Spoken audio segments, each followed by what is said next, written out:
কারণে একটা লোকও কিন্তু এই ধানের শীষ থেকে সরে যায়নি। এখন আমাদের দায়িত্বটা কি? এখন আমাদের দায়িত্বটা প্রতিদান দেওয়ার সময় এসেছে। সেই সময়টাকে আপনাদের কাজে লাগাতে হবে। কাজে লাগানো কিভাবে? এই আমাদের একটা মূল্যবান ভোট, এই ভোটটা দিয়ে দলকে ক্ষমতা আনতে হবে এবং সেই দল ক্ষমতায় থাকবে একমাত্র বিএনপি।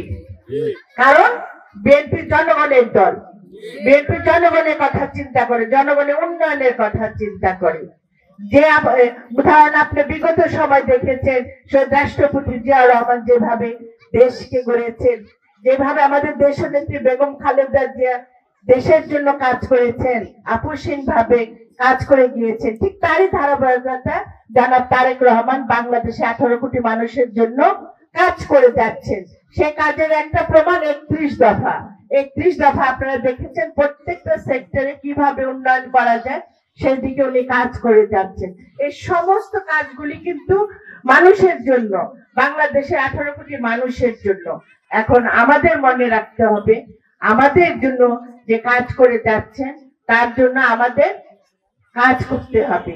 আমাদের নেতা বিএনপি ভারপ্রাপ্ত চেয়ারম্যান মহোদয় জনাব তারেক রহমান এই এতটা বছর, 17টা বছর ধরে কিন্তু আপনাদের জন্যই কাজ করে যাচ্ছেন।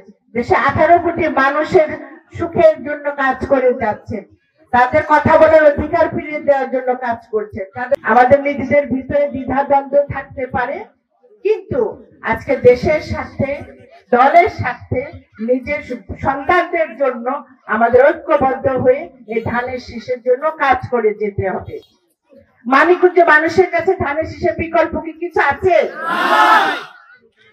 তাহলে আমরা কেন আরো উৎসব মুখর পরিবেশে কাজ করতে পারছি না? আমাদের মন খুলে কাজ করতে হবে, আমাদের প্রত্যেকের ঘরে ঘরে যেতে হবে। আমাদের 17 বছর যে ধানের শীষ হারিয়ে গিয়েছিল, সে ধানের শীষকে তো আমরা বুকে লালন করেছি। আমরা সামনে কিছু বলতে পারি নাই, কিন্তু আমাদের বুকে তো ধরে রেখেছিলাম, যার প্রতিফলন এখন আমাদের দেখাতে হবে। আমাদের সবাইকে মাঠে থাকতে হবে, কাজ করতে হবে। আমাদের এখন ভোটের বিকল্প নেই। আজকে আপনারা এখানে যারা বসে আছেন, এই মানিকগঞ্জের বিচারকের আসনে বসে আছেন, আপনাদের এক একজনের রায় মানিকগঞ্জকে হয় উন্নয়নের দিকে নিয়ে যাবে, নাহলে ভুল সিদ্ধান্ত হলে অবনতির দিকে যাবে। আপনারা চিন্তা করেন, আপনারা আপনাদের নিজের অস্তিত্ব টিকানোর জন্য, এই মাটিতে অবস্থান করার জন্য, আপনার সন্তানদের সুন্দর ভবিষ্যৎ করার জন্য আপনারা কি সিদ্ধান্ত নেবেন?